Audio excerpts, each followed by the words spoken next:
ಸ್ನೇಹಿತರೆ, ಮಾಸ್ಟರ್ ಮೈಂಡ್ಗೆ ಸ್ವಾಗತ. ಸ್ನೇಹಿತರೆ, ಒಂದು ಪುಟ್ಟ ಗ್ಯಾರೇಜಿನಲ್ಲಿ ಆರಂಭವಾದ ಈ ಕಂಪನಿ ಇವತ್ತು ಅರ್ಧ ದೇಶಕ್ಕೆ ವ್ಯಾಪಿಸಿದೆ. 7,500ಕ್ಕೂ ಅಧಿಕ ಜನರಿಗೆ ಕೆಲಸ ನೀಡಿದೆ. ಇದು ಭಾರತದ 50% ಕಟ್ಟಡಗಳಿಗೆ ಪ್ರಮುಖ ಶೃಂಗಾರ ಸಾಧನವಾಗಿದೆ. ಹಾಗಾದರೆ ಇದು ಯಾವ ಕಂಪನಿ, ಇದರ ಕತೆ ಏನು ತಿಳಿಯೋಣ ಬನ್ನಿ. ಅದಕ್ಕೂ ಮೊದಲು ನೀವಿನ್ನೂ ನಮ್ಮ ಚಾನಲ್ಗೆ ಸಬ್ಸ್ಕ್ರೈಬ್ ಆಗಿಲ್ಲ ಅಂದರೆ ಸಬ್ಸ್ಕ್ರೈಬ್ ಮಾಡ್ಕೊಳ್ಳೋದ್ರ ಮೂಲಕ ಬೆಲ್ ಐಕಾನ್ ಒತ್ತಿ ನೋಟಿಫಿಕೇಷನ್ ಆನ್ ಮಾಡ್ಕೊಳ್ಳಿ. ಸ್ನೇಹಿತರೆ, ಮುಂಬೈನ ಗಿರ್ಗಾಂವ್ ಪ್ರದೇಶದ ಒಂದು ಪುಟ್ಟ ಗ್ಯಾರೇಜಿನಲ್ಲಿ ಶುರುವಾಗುತ್ತೆ ಈ ಕಂಪನಿ.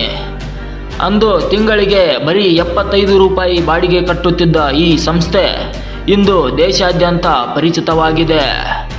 ಅದು ಬೇರೆ ಯಾವುದೇ ಅಲ್ಲ, ಅದುವೇ ಏಷ್ಯನ್ ಪೇಂಟ್ಸ್. ಈ ಏಷ್ಯನ್ ಪೇಂಟ್ಸ್ ಕತೆ ಶುರುವಾಗೋದು ಸುಮಾರು 70 ದಶಕಗಳ ಹಿಂದೆ. ಸ್ವಾತಂತ್ರ್ಯಕ್ಕೂ ಮೊದಲು ಭಾರತದಲ್ಲಿ ಗೋಡೆಗೆ ಬಳಿಯುವ ಬಣ್ಣ ತಯಾರಿಸುವ ಕಂಪನಿಗಳೇ ಇರಲಿಲ್ಲ. ಆ ದಿನಗಳಲ್ಲಿ ಬಣ್ಣಗಳು ಅಮೆರಿಕ, ಬ್ರಿಟನ್ ಮತ್ತು ಈಜಿಪ್ಟ್ನಿಂದ ಆಮದಾಗುತ್ತಿದ್ವು. ಪಶ್ಚಿಮ ಬಂಗಾಳದ ಹೌರಾದಲ್ಲಿ 1902ರಲ್ಲಿ ಬಣ್ಣ ತಯಾರಿಸುವ ಮೊದಲ ಸಂಸ್ಥೆ ಆರಂಭವಾಗುತ್ತೆ. ಶಾಲಿಮಾರ್ ಪೇಂಟ್ಸ್ ಹೆಸರಿನ ಈ ಕಂಪನಿ ಆರಂಭಿಸಿದ್ದು ಬ್ರಿಟಿಷ್ ಪ್ರಜೆಗಳಾದ A.N. ರೈಟ್ ಮತ್ತು A.N. ಟರ್ನರ್. ಕೋಲ್ಕತ್ತಾದ ಪ್ರತಿಷ್ಠಿತ ಹೌರಾ ಬ್ರಿಡ್ಜ್ನ ಲೋಹದಿಂದ ಹಿಡಿದು ದೆಹಲಿಯ ಸಂಸತ್ ಭವನದ ಗೋಡೆಯವರೆಗೂ ಈ ಶಾಲಿಮಾರ್ ಪೇಂಟ್ಸ್ನ ಬಳಸಲಾಗ್ತಿತ್ತು. ಈ ಕತೆ ತಿರುವು ಪಡೆದಿದ್ದು 1942ರಲ್ಲಿ. ಆಗ ಎರಡನೇ ಮಹಾಯುದ್ಧದ ಸಮಯ. ಬಹುತೇಕ ವಸ್ತುಗಳು ವಿದೇಶದಿಂದ ಭಾರತಕ್ಕೆ ಬರುವುದು ನಿಂತಿತ್ತು. ಜೊತೆಗೆ ಗಾಂಧೀಜಿಯವರ ಕ್ವಿಟ್ ಇಂಡಿಯಾ ಚಳುವಳಿಯ ಪರಿಣಾಮದಿಂದಲೂ ಭಾರತದಲ್ಲಿ ವಿದೇಶ ಕಂಪನಿಗಳಿಗೆ ವ್ಯಾಪಾರ ದುಸ್ತರವಾಯಿತು. ಆ ಸಮಯದಲ್ಲಿ ಸ್ವದೇಶಿ ವಸ್ತುಗಳನ್ನು ಬಳಕೆ ಮಾಡುವಂತೆ ಜನರಿಗೆ ಪ್ರೇರೇಪಿಸಲಾಯಿತು. ಆ ಸಂದರ್ಭವನ್ನು ಹಲವರು ಸರಿಯಾಗಿ ಬಳಸಿಕೊಂಡ್ರು. ಅಂಥವರಲ್ಲಿ ಚೋಕ್ಸಿ ಕೂಡ ಒಬ್ಬರು. ಚೋಕ್ಸಿ ಎಂದಾಕ್ಷಣ ಹಲವರಿಗೆ ನೆನಪಾಗೋದು ತಲೆಮರೆಸಿಕೊಳ್ಳೋಕೆ ದೇಶ ಬಿಟ್ಟು ಓಡಿ ಹೋದ ಮೆಹುಲ್ ಚೋಕ್ಸಿ. ಆದರೆ ಇವರು ಆ ಚೋಕ್ಸಿ ಅಲ್ಲ.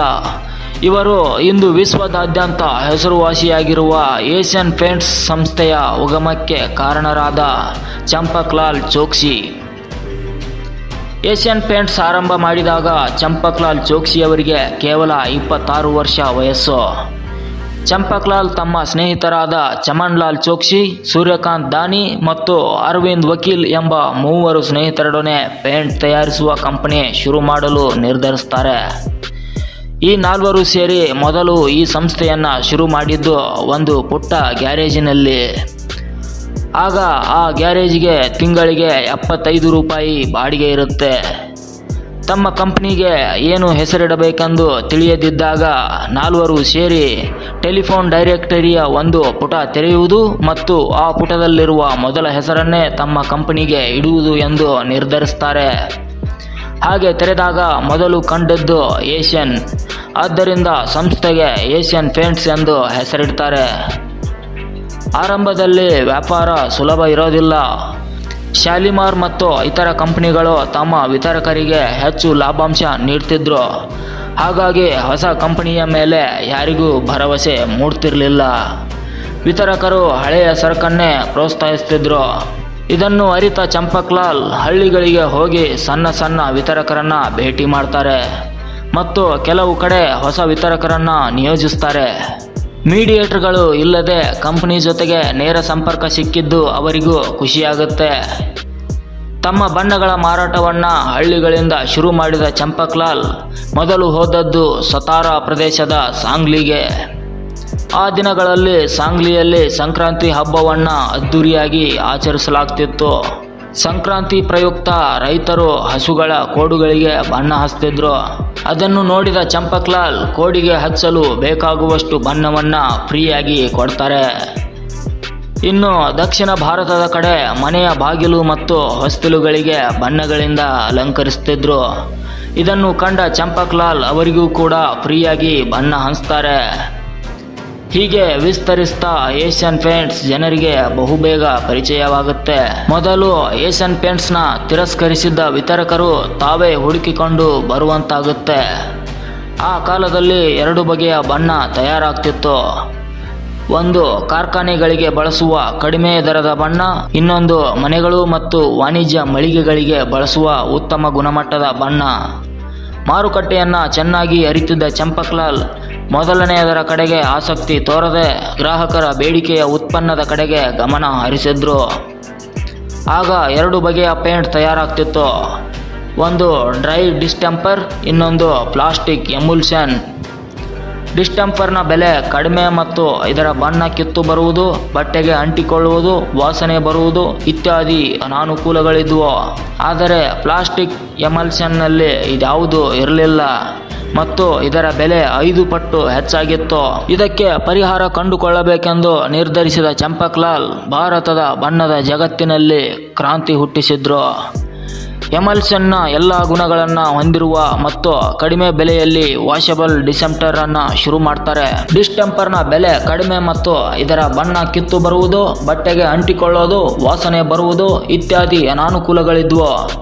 ಆದರೆ ಪ್ಲಾಸ್ಟಿಕ್ ಎಮುಲ್ಷನ್ನಲ್ಲಿ ಇದ್ಯಾವುದೂ ಇರಲಿಲ್ಲ ಮತ್ತು ಇದರ ಬೆಲೆ 5 ಪಟ್ಟು ಹೆಚ್ಚಾಗಿತ್ತು.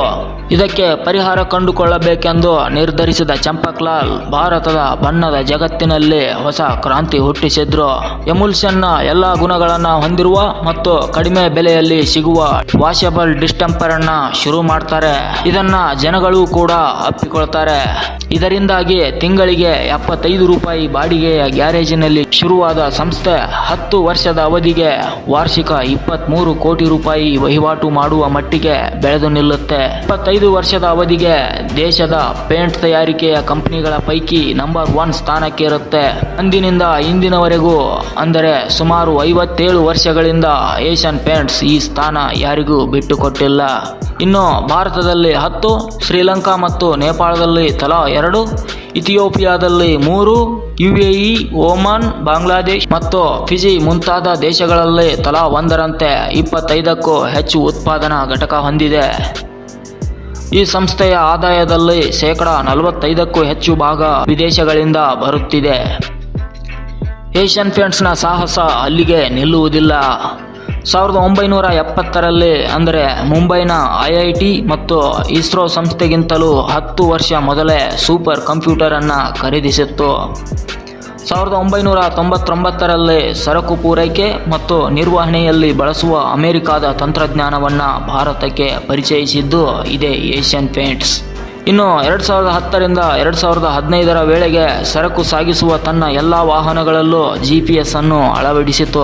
IIM ಮತ್ತು IIT ಓದಿದವರನ್ನು ಹೆಚ್ಚಾಗಿ ಕೆಲಸಕ್ಕೆ ಸೇರಿಸಿಕೊಂಡು ತಂತ್ರಜ್ಞಾನಕ್ಕೆ ಒತ್ತು ಕೊಟ್ಟಿತ್ತು. ಇದರಿಂದಾಗಿ ಮನುಷ್ಯರಿಗಿಂತ ಯಂತ್ರಗಳನ್ನು ಹೆಚ್ಚು ಬಳಸಿ ಪೇಂಟ್ ತಯಾರಿಸಲು ಅನುಕೂಲ ಆಯಿತು. 1980ರಲ್ಲಿ ಮುಂಬೈನ ಬಾಂಡೂಪ್ನಲ್ಲಿ ಆರಂಭಿಸಿದ್ದ ಕಾರ್ಖಾನೆಯಲ್ಲಿ 1,500 ಜನ ಕೆಲಸ ಮಾಡ್ತಿದ್ರು.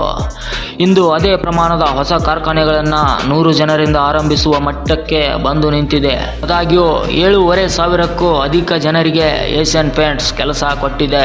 ಇದಲ್ಲದೆ ಇನ್ನೊಂದು ಹೆಜ್ಜೆ ಮುಂದೆ ಹೋಗಿತ್ತು ಏಷ್ಯನ್ ಪೇಂಟ್ಸ್. ಅದುವರೆಗೂ ವಿತರಕರು ಎಲ್ಲ ಬಣ್ಣದ ಪೇಂಟ್ಸ್ಗಳನ್ನು ತಮ್ಮ ಬಳಿ ಸ್ಟಾಕ್ ಇಟ್ಟುಕೊಳ್ಳಬೇಕಾಗಿತ್ತು.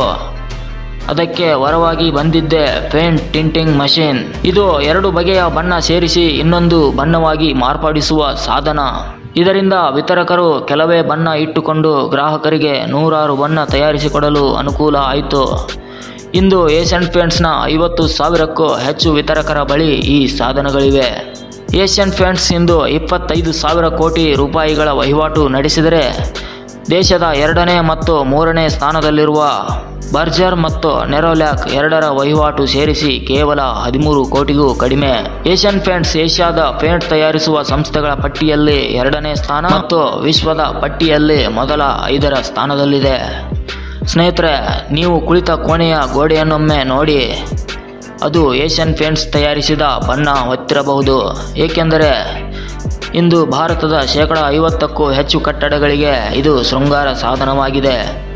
ಬದ್ಧತೆ ಮತ್ತು ಮುಂದಾಲೋಚನೆ ಅಳವಡಿಸಿಕೊಂಡರೆ ಮಾರುಕಟ್ಟೆಯಲ್ಲಿ ಹೇಗೆ ಸಾರ್ವಭೌಮತ್ವ ಸಾಧಿಸಬಹುದು ಎನ್ನುವುದಕ್ಕೆ ಏಷ್ಯನ್ ಪೇಂಟ್ಸ್ ಉತ್ತಮ ಉದಾಹರಣೆಯಾಗಿದೆ. ಸ್ನೇಹಿತರೆ, ಇದಾಗಿತ್ತು ಈ ಹೊತ್ತಿನ ವಿಶೇಷ. ಮತ್ತಷ್ಟು ಮಾಹಿತಿಗಳೊಂದಿಗೆ ಮತ್ತೆ ಮುಂದಿನ ವಿಡಿಯೋದಲ್ಲಿ ಭೇಟಿಯಾಗೋಣ.